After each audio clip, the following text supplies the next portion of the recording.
కేంద్ర ఎన్నికల బృందాన్ని రాబోయే సార్వత్రిక ఎన్నికల కోసం ఓటర్ల జాబితాలో జరుగుతున్నటువంటి అనేక అవకతవకల గురించి ఈ రోజున జనసేన పార్టీ తరపున మేము రిప్రజెంటేషన్ ఇవ్వడం జరిగింది.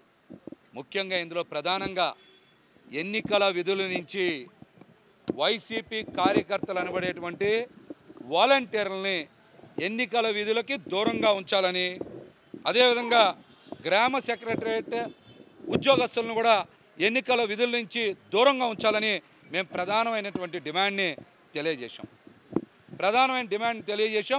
ఆ అంశం మీద తప్పనిసరిగా చర్యలు తీసుకుంటామని మాకు కేంద్ర ఎన్నికల కమిషన్ నుండి వచ్చేటువంటి అబ్జర్వర్స్ కూడా ఈరోజు మాకు తెలియజేశారు.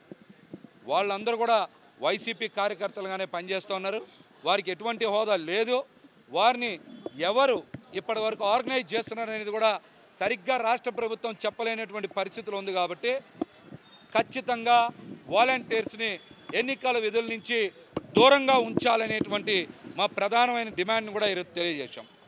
దానితో పాటుగా ఓటర్ల జాబితాలో మరి చాలా స్పష్టంగా అనేక చోట్ల చూస్తే 2 ఓట్లు 3 ఓట్లు 4 ఓట్లు ఒకే వ్యక్తికి కలిగి ఉండడం, చనిపోయిన వారి ఓట్లని తొలగించకపోవడం, ఒక కుటుంబంలో ఓట్లు 3-4 బూతుల్లో ఉంటే ఏ విధంగా వారు ఓటింగ్ చేయగలరనే దాని మీద అంశం మీదతో పాటుగా చాలా చోట్ల ఒక నియోజకవర్గం నుంచి మరో నియోజకవర్గానికి, ఒకే నియోజకవర్గంలో ఒక బూత్ నుంచి మరొక బూత్కి ఓట్లు మారిపోయినా అక్కడ ఎందుకు ఓట్లని సరిచేయలేకపోయారు అనేటువంటి అంశం మీద కూడా చెప్పాం.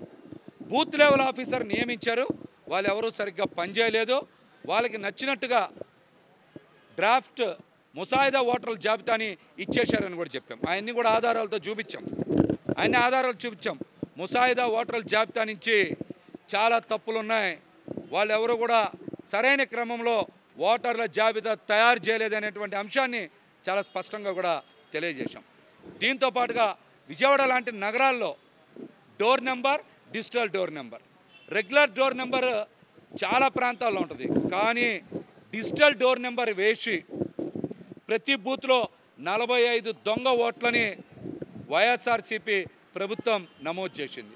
ఆ డిజిటల్ డోర్ నెంబర్ ఎలా తెలుస్తుందో సమాధానం చెప్పాలి. కమిషనర్ గారు కానీ కలెక్టర్ కానీ సమాధానం చెప్పాలి. డిజిటల్ డోర్ నెంబర్ ఎలా తెలుస్తుంది?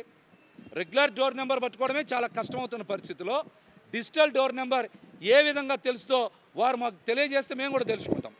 ప్రతి బూత్లో 45 ఓట్లు ఉన్నాయి. చివరి 2 పేజీలు అవే.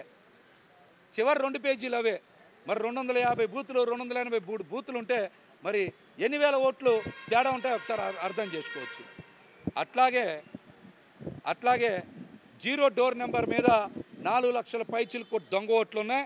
అవన్నిటిని తొలగించాలని కూడా మేమైతే అభ్యర్థించాం. దాని మీద కూడా అధికారులు స్పష్టంగా ఈ అన్ని అంశాలని పరిశీలించి మంచి ఓటర్ల జాబితా తయారు చేయడానికి ప్రయత్నం చేస్తామని చెప్పారు. వైసీపీ నాయకులు కూడా రిప్రజెంటేషన్ ఇవ్వడానికి అర్హత ఉందా లేదా అని చెప్పాలి. అధికారులందరూ ఈ రాష్ట్రంలో ఉండేటువంటి వాళ్ళే కదా, రాష్ట్ర ప్రభుత్వ ఉద్యోగులే కదా. మీరు వారితో సరైనటువంటి ఓటర్ల జాబితా ఎందుకు తయారు చేయించలేకపోయారు?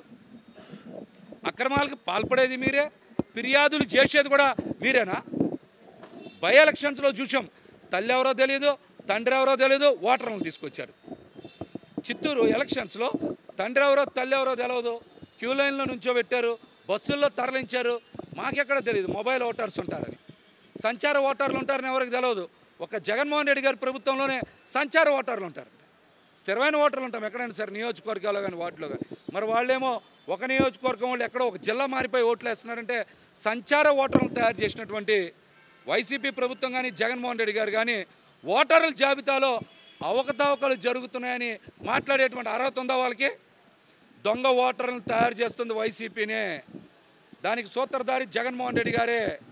కాబట్టి ముందు వాళ్ళు ఏదైతే ఫిర్యాదులు చేస్తూ ఉన్నారో, ప్రతిపక్షాల ఓట్లు తీసేయాలనుకుంటున్నారో వాటి మీద చాలా స్పష్టంగా తరోగా విచారణ చేసిన తర్వాతనే ఎన్నికల కమిషన్ నిర్ణయం తీసుకోవాలి. కానీ రాష్ట్ర ప్రభుత్వం చెప్పినట్టు కనుక మీరు ఓటర్ల జాబితా నుంచి పేర్లు తొలగిస్తే రేపు ప్రజాస్వామ్యానికి ముప్పు వస్తుందని కూడా ఈ సందర్భంగా మేమైతే తెలియజేయడం జరిగింది.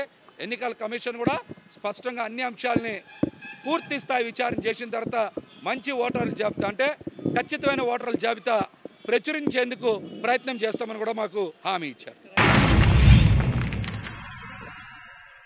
Like and subscribe Eagle Media Works.